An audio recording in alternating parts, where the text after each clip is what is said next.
Okay, hello everyone. Today I'm going to be talking about my biochem project, which is over cholesterol and its relation to dietary cholesterol consumption. A quick review to start with, what we learned in class this term. What is cholesterol? Only the most abundant steroid in the human body. What does cholesterol do in the body? It serves as a component of cellular membranes. It is a component of myelin sheath, brain and nerve tissue. It's a precursor to bile salts, vitamin D, hormones, and it's a precursor to all the steroid hormones in the body. It is also involved in the storage and transport of cholesterol esters. How is cholesterol metabolized? First of all the dietary fat and cholesterols are ingested, then transported via chylomicrons to the liver. Once in the liver, then cholesterol is used to synthesize various densities of lipoproteins, from very low density lipoproteins to the most common LDL or low density lipoproteins.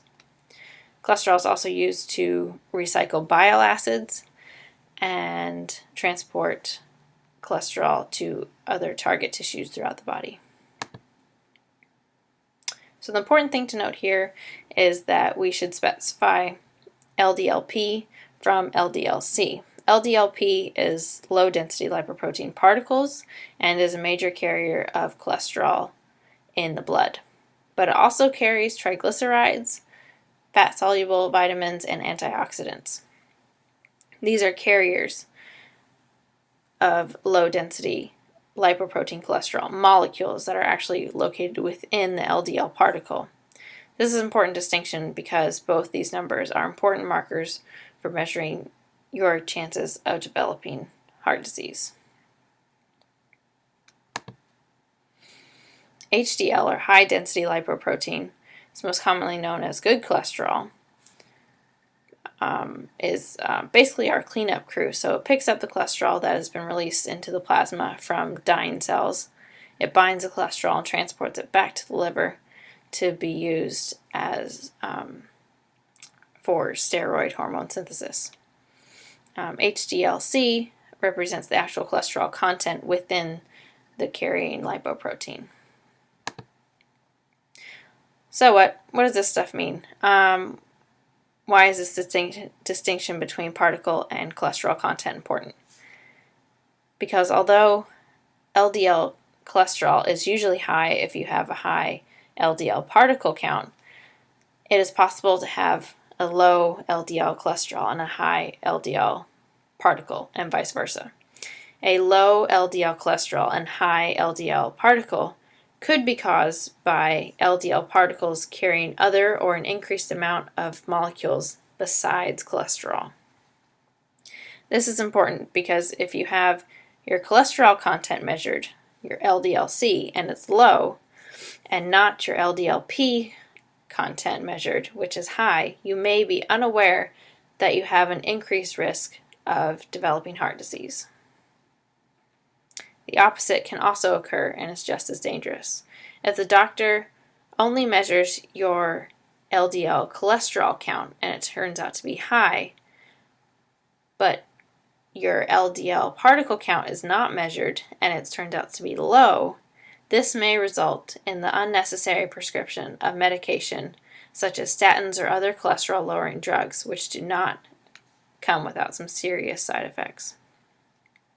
The lowering of cholesterol too low is also very dangerous and is linked to the development of many diseases such as Alzheimer's, dementia, and depression. So the take-home message here is that if your LDL cholesterol and your LDL particle counts are not individually analyzed, this can lead to some serious misdiagnosis. So why do we focus on LDL particle count? Because LDL particles are essentially the taxicabs that transport fat-soluble molecules such as cholesterol, triglycerides, fat-soluble vitamins, and antioxidants around the body. If these particles are our taxis, then our arteries are the roads. And if our roads get too congested with too much traffic, this is when problems begin to arise. So here's when we can have a car crash, which leads to a pileup, which really translates to damaged arteries. So how can we be proactive? In a quote from Benjamin Franklin, "An ounce of prevention is worth a pound of cure." Like most diseases or conditions, prevention is the best method of treatment. And your lifestyle is directly related to your chances of developing these diseases. Here we're going to focus on diet and a common misconception. Dietary consumption of cholesterol. But wait, doesn't research say that a low-fat, high-carbohydrate diet will lower my chances of developing heart disease?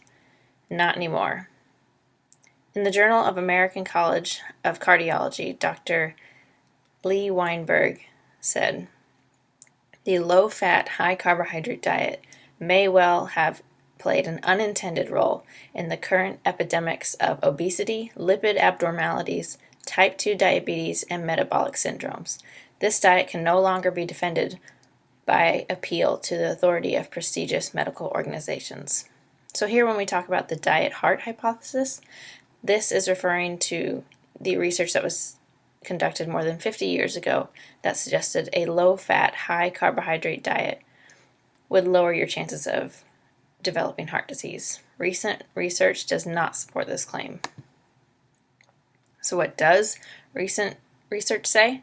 Current studies support a low-carbohydrate, high-protein diet in the prevention of these types of diseases. In a quote from the article of The Diet-Heart Hypothesis, a Critique, it was stated that there is growing literature exploring the nature and efficacy of the low-carb, high-protein diet.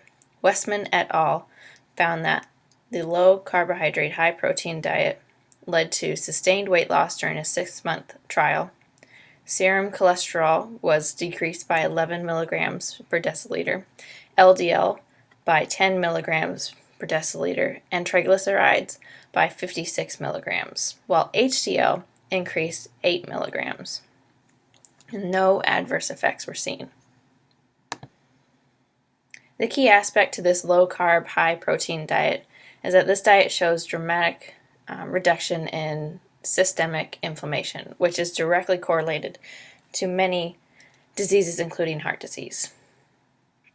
Lifestyle-induced systemic inflammation can be caused by many factors, such as increased consumption of preservatives, sugar, vegetable oil, or conditions like diabetes and insulin resistance.